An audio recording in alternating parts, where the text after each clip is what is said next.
खालचेही puncture जोडले आहेत। आणि टॅक्सल कंपनीचे एक खास आयसा शिक्का म्हणून आयसा शिक्का फक्त 5 बंडलचं बिल आलेलं आहे। 8 बंडल दिले पण 5 बंडलचंच ओरिजिनल बिल आहे व त्यामध्ये 5 बंडलमध्ये 5 आयसा शिक्केच आहे। फक्त एका बंडलला एकच शिक्का आहे। रायनो मॅटवनी प्रत्येक 1 फुटावर 10 सेंटीमीटरवर किंवा 5 सेंटीमीटर 5 फुटावर आयसा शिक्का नाही। बंडलवर फक्त एकच शिक्का आहे। मधला पट्टा फ्रॉड आहे की नाही हे कंपनीने पाहिजे व वारंवार शेतकरी एजंटशी संपर्क करतो पण एजंट श्री परकाळे हे शेतकऱ्याची व्यथा समजून इथं पाहायला येत नाही। त्यामुळे शेतकऱ्याची फार नाराजी व्यक्त होत आहे। तर त्यामुळे आपण शेतकऱ्यांचं मनोगत मुलाखत घेऊया। 1 मिनिट टेक्सल कंपनीच्या पन्नी टाकल्यानंतर आमच्या तळ्यामध्ये आतापर्यंत 250 ते 350 पंक्चर निघलेले आहे आणि ते पाणी उपसून टाकल्यामुळे आमचा बगीचा वाळण्याची शक्यता आहे। कारण 9 ते 10 लाख रुपयाला आमचा बगीचा जाईल। तर कंपनीने याची दक्षता घेऊन आम्हाला पन्नी बदलून द्यावी। कारण त्यांची वॉरंटी होती, 5 वर्षाची वॉरंटी होती, तरी 8 महिन्यातच पंक्चर झाले। आणि एजंटला विचारलं ते म्हणते इतक्या लवकर कसं काय होईल बा, कोणी पाहायला येईना।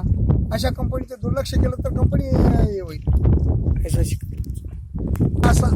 शिक्के 5च आहे आणि त्यांनी जे 3 बंडल दिले होते ते दुसरीकडून उरलेले बंडल आणून आमच्या याला जोडले। त्यामुळे हे सर्व पंक्चर झालेले आहे असं माझं मत दिसतंय।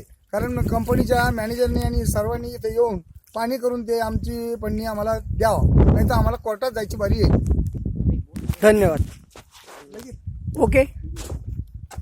गाव दरकवाडी, तालुका जिल्हा औरंगाबाद।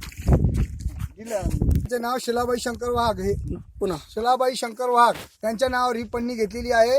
तरी त्यांनी लवकरात लवकर द्यावा, नाही तर महिलाला असे उपयोग घेता येणार नाही। कारण भरोसा ठेवायला चालत नाही, कोणावर तरी ठेवला।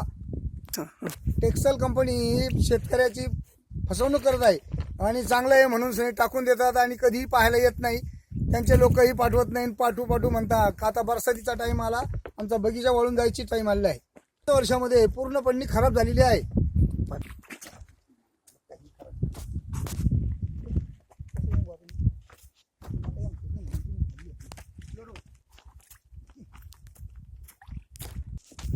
खरंच शेतकऱ्याची मुलाखत घेतल्यानंतर समजलं टेक्सल कंपनी किती फ्रॉड कंपनी आहे।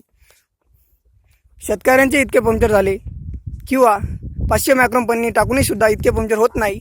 पहिल्याच वर्षी 8 महिन्यात एवढे पंक्चर झालेले आहेत। तरी टेक्सल कंपनीचे एजंट श्री परकाळे यांनी याची दखल घेतली नाही। कोणीही टेक्सल कंपनीची